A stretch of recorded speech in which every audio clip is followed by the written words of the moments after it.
on va parler, Be'ezrat Hashem, de Machatzit HaShekel. Alors, d'abord, la mitzvah de Machatzit HaShekel, d'ailleurs, c'est la paracha qu'on a lue, paracha de la semaine dernière, Shabbat dernier, c'est quoi? Il y avait les korbanot Sibour. Korbanot Sibour, c'était des sacrifices qu'on était obligé de sacrifier chaque jour. On avait rajouté le Shabbat, ce qu'on appelle le Moussaf, les fêtes, les jours spéciaux, on rajoutait des korbanot. C'était des korbanot publics, c'est-à-dire le mérite de ces korbanot était pour le peuple juif dans sa totalité, et principalement les chaper à la avonotem, pour pardonner nos fautes. C'est pardonner nos fautes. Mais pour que ça appartienne, que ça donne du mérite à tout le peuple juif, Akadosh Baruch Hu a donné l'ordre qu'il fallait tous cotiser. Et au fait, il y a une obligation que chaque juif cotise au sacrifice public, ce qu'on appelle les korbanot tzibour.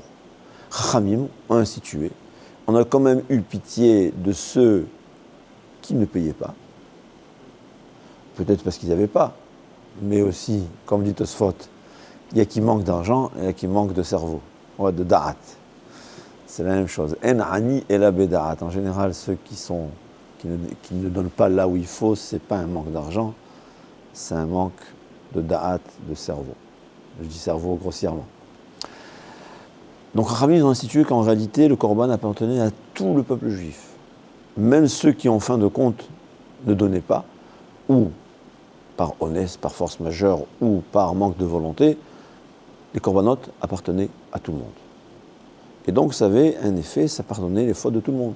D'ailleurs, il y a certains Rachamim qui disent qu'il y avait des morceaux de viande qui ne brûlaient pas, ou qui mettaient des mois à brûler. C'était quoi? C'était ceux qui ne méritaient pas le pardon.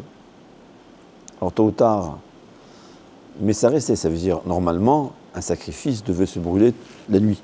On sacrifiait la journée, on brûlait tout l'animal lui-même pendant la nuit.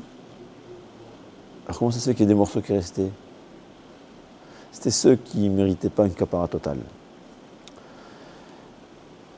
Non, ça c'est la mitzvah. Normalement, les femmes n'étaient pas obligées. Mais ça ne veut pas dire qu'elles n'ont pas la part dans le pardon des korbanot. C'est que le mari ou le père qui cotisait, donc le sacrifice, le korban tzibour, pardonnait aussi les enfants ou la femme. C'est pas qu'elles n'avaient pas de pardon, chas v'shalom. D'accord? Mais les femmes n'étaient pas obligées de cotiser dans le temps au machatzit hashekel. Aujourd'hui, on verra. D'accord? Donc ça c'est ce qui est à l'origine, et c'est la paracha qu'on a lue. Il y a une mitzvah qui n'est pas obligatoire, mais qui est extrêmement bien. C'est Zecher le Machatzit HaShekel. En souvenir du Machatzit HaShekel, on donne quand? Quand dans le temps.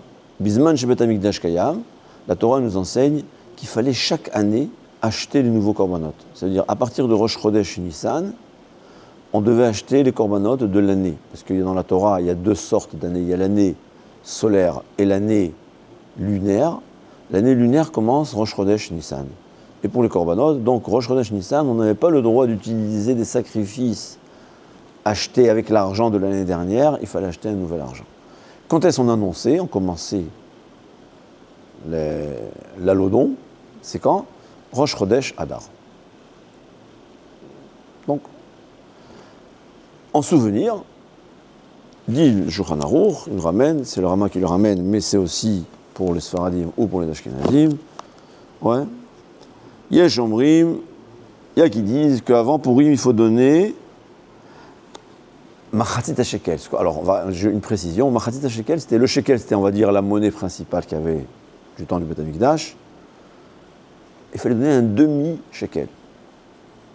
C'est combien un demi-shekel? C'est 9 grammes d'argent. C'est-à-dire le shekel, dans le temps, il faisait 18 grammes d'argent. Le Machatzit HaShekel, c'est environ 9. Je crois que c'est 9,4 grammes d'argent, si je me souviens bien. En tout cas, c'est environ 9,4 grammes d'argent. J'ai oublié mon portable pour... Ah, le voilà. Pour exactement la valeur. Et donc,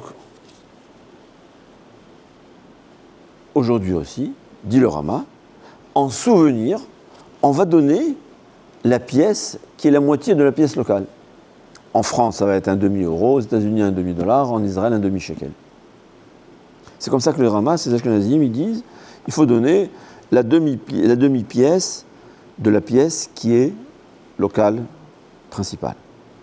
En souvenir du Machatzit HaShekel, il dit puisque la Torah elle parle de 3 troumot, de 3 appels au don, comme on a dit qu'il y avait 3 troumot, c'est écrit 3 fois, mais ce qu'il y avait 3, il y avait pour les Adanim, pour les socles, il y avait pour le Mishkan lui-même, et il y avait aussi pour les sacrifices. Donc, on donne 3 pièces. Donc, d'après le Rama, il faut donner 3 demi-pièces. C'est pas, je vais donner, on a la coutume comme ça, c'est pas seulement que je vais donner 1,5 €, ou je donne 2 € qui me donnera la monnaie. Non, on va prendre 3 pièces d'un demi-euro. Pour chaque personne, il va donner 3 pièces d'un demi-euro. Il dit qu'il faut donner l'El Purim, et comme ça, il y avait le Minhag Ashkenaz, avant de parler de Mincha, et en vérité, c'est écrit qu'il faut donner, il vaut mieux donner le jour du jeûne. Pourquoi ? Parce que le jeûne, c'est un moment de... C'est écrit que le jeûne, il faut aussi se faire pardonner les fautes, et la meilleure façon de se faire pardonner les fautes, c'est donner la tzedaka. À qui on doit donner ? À qui on doit donner ? C'est pas écrit clairement, mais le meilleur avis que j'ai vu, c'est écrit qu'aujourd'hui, qu'est-ce qui remplace les korbanot ? Le Gemara dit qu'Akadosh Baruch Hu, il a dit à Abraham Avinu, il y aura le Beth Amikdash et vous allez sacrifier les korbanot et les korbanot vont pardonner les fautes. Il lui a dit à Abraham Avinu, mais comment on va faire ? Comment tu vas faire après le Khurban, la destruction du temple ? Il lui a dit la Torah. L'étude de la Torah, ça pardonne autant que les korbanot. Neshalma Parim Sefatenu, il y a plusieurs façons de comprendre qu'elles sont toutes écrites dans la Gemara, elles sont toutes vraies. Le fait même d'étudier les korbanot, c'est comme si on a sacrifié, mais le fait même d'étudier la Torah, toute Torah, ça pardonne. Donc l'idéal, c'est de donner à ceux qui étudient la Torah. Qui doit donner ? Alors le Rama lui ramène tous ceux qui ont à partir de 20 ans, parce que dans le temps du Beth Amikdash, c'était ceux qui donnaient à partir de 20 ans. On pouvait donner même avant, mais l'obligation était 20 ans. Mais il y a qui disent qu'il faut donner, comme on verra, il y a toutes sortes d'avis. Pourquoi ? Et là, il faut comprendre une chose, que beaucoup de nos sages nous enseignent, que c'est vrai que Zecher les Machatzit HaShekel, c'est en souvenir de la mitzvah. D'ailleurs, il ne faut pas dire « je donne Machatzit HaShekel », parce que c'est comme si j'ai sanctifié la chose, c'est interdit. C'est Zecher en souvenir, mais quand même, ça a le même effet. D'ailleurs, c'est écrit que Haman, il avait payé 600 kikar kesef, 600 lingots d'argent, qui sont exactement la valeur de 600 000 demi-shekels. Et c'est écrit que grâce à la mitzvah de Machatzit HaShekel, le décret de Haman a été annulé. Et jusqu'à présent, ce Zecher el Machatzit HaShekel, ça fait une kapara. C'est un pardon. Au-delà de la tzedaka. C'est vrai que toute tzedaka, c'est une grande mitzvah. Et ça pardonne. Tzedaka tatzil mimavet, ça sort de la mort. Mais là, apparemment, c'est spécialement pour pardonner. Il y a même qui veulent dire, je crois que le Khatam Sofer, il veut dire que c'est écrit que jusqu'à présent, Eliyahu Hanavi, il sacrifie, Michaël, l'ange Michaël, il sacrifie les korbanot à Kadosh Baruch Hu. Qu'est-ce que ça veut dire ? Il y a qui disent, c'est des midrashim, et on ne comprend pas très très bien, c'est de la Kabbalah, des brebis, des moutons en feu. Qu'est-ce que c'est des moutons en feu ? En feu, c'est quelque chose de spirituel, ça veut dire. Et qui veut dire qu'il y a aussi, concrètement, je ne comprends pas dans tout ça, mais c'est écrit dans certains Sfarim, qu'aujourd'hui aussi dans le ciel, il y a quelque chose qui se passe qui est l'équivalent des sacrifices des korbanot. Et quand on donne ce Machatzit HaShekel, Zecher le Machatzit HaShekel, on a une part à ces sacrifices qui se font dans les cieux, et on a cette caparate qui va nous faire. À qui donner aussi ? Qui est-ce qui doit donner ? Là aussi, il y a des discussions. Est-ce que les femmes ? Est-ce que les enfants ? Le véritable Machatzit HaShekel n'était donné que par les adultes masculins, comme on dit. Mais le Zecher Machatzit HaShekel, on donnait... C'est sûr que la coutume, elle est de donner pour tout le monde, pour chacune des personnes qui sont à la maison, même des bébés. Il y en a qui disent Oubar, Kola Over à la Pikoudim. C'est qui donnait tous ceux qui devaient passer. C'est quoi Over qui passe? Mais c'est aussi les lettres de Oubar. Oubar, c'est quoi? Un embryon, un enfant un fœtus, je ne sais pas comment dire en français. Ouais. Parce que même pour le Oubar, ça fait du bien, ça fait une capara. Il faut donner. On n'est pas obligé, mais savoir que des fois, un petit investissement, c'est beaucoup plus qu'un médecin. Et ça vaut la peine. C'est ce que la Torah nous enseigne. Là, ici, Ravé. Alors, comme ça. Voilà. Il dit comme ça. Alors, la valeur justement de la... Attends une seconde. On n'a pas dit combien. On a vu le minag ashkenaz, on verra, d'accord? Il dit, comme il dit Rav Shaoul, le minag il est de donner machatzit shekel à tout le monde, pour tout le monde, même les femmes, même les enfants et même les bébés dans le ventre de leur mère. Pourquoi? Parce que dans le temps, quand on donnait machatzit shekel, comme on a dit, le père de famille donnait véritablement machatzit shekel, ça faisait le mérite que ça lui donnait, c'était pas seulement pour lui. Ça donnait à lui, à tous ceux qui dépendaient de lui. Alors aujourd'hui, dans le Zecher, on donne pour chaque personne. Combien il faut donner? Alors le Rama, lui, il dit 3 demi-pièces locales.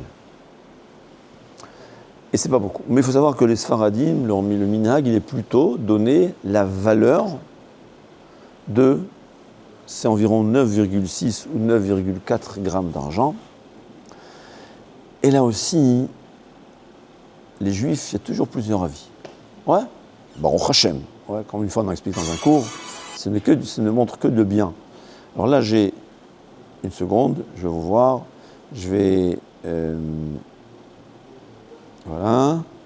Il y a des gens qui m'ont fait le calcul.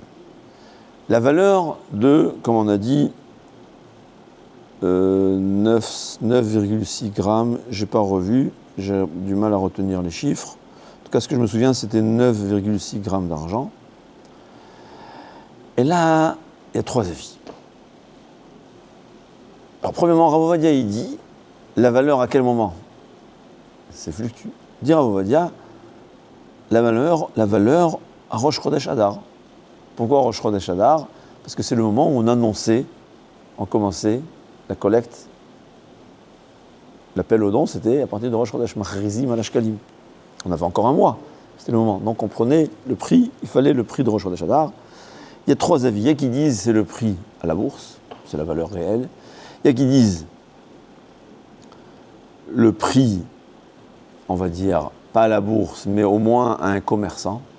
Ça aussi, un commerçant en gros, en commençant au détail. Et il y a encore une discussion, est-ce qu'on va inclure la TVA ou pas? Parce que la TVA, est-ce que ça fait partie de la valeur ou pas? Alors 3 avis. Ouais.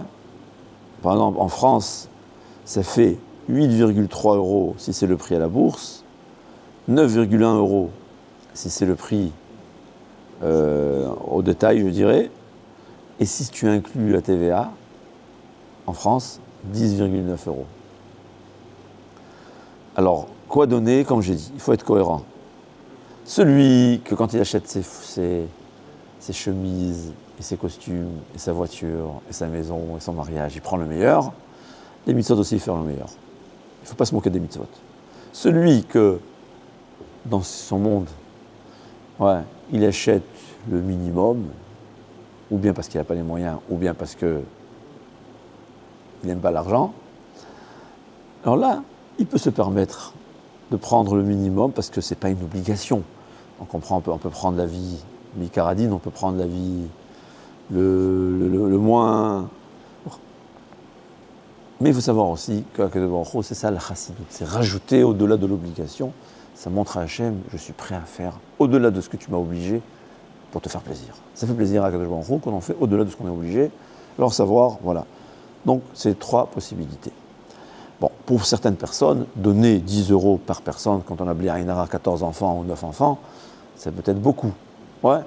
Alors là, moi, ce que je conseille, on va faire une combinaison des deux. Le chef de famille va donner pour lui-même et toute sa famille 11 €, environ 10,9 €. Et après, pour chacun de ses enfants, il va donner 3 pièces d'1 demi-euro. Et on a fait les deux. Et celui qui peut donner pour chacun de ses enfants 11 €, c'est une mitzvah. Ouais. Une mitzvah qui a doublement de valeur.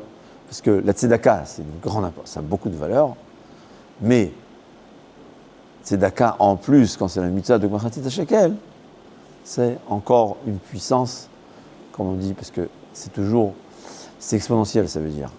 Ouais, mitzvah pour mitzvah, c'est pas x2. Comme on dit, Echayirdof Echad Elef, 1, il peut faire fuir 1000 et demi, 2, 10 000. Mais 2 fois 1, ça fait, il aurait dû faire 2000. Non, ça fait 10 000, la même chose. Une mitzvah, rajouter à une mitzvah, c'est 2 mitzvot en même temps, surtout si on en a des talmidei chachamim. Alors c'est pas seulement tzedaka, c'est tzedaka pour la Torah. Ça, et c'est le zecher limachatzit hashekel, lechaper al avonotechem. Ça pardonne nos fautes. C'est tellement important. On n'est pas conscient de la gravité d'une faute. Mais ça pardonne les fautes, so what? Ça va, qu'est-ce que c'est? C'est pas grave, on va s'arranger, hein? On va arriver en haut, on va s'arranger avec nos avérotes. Non. Hachem, il nous aime, il sait qu'on trébuche beaucoup, il a donné beaucoup de moyens de pardonner nos fautes. Et une des mitzvot tellement importante, comme elle n'est pas obligée, c'est pas obligatoire. C'est pas obligatoire. Mais les Sfarim, tous nos sages parlent de l'importance de cette mitzvah. Combien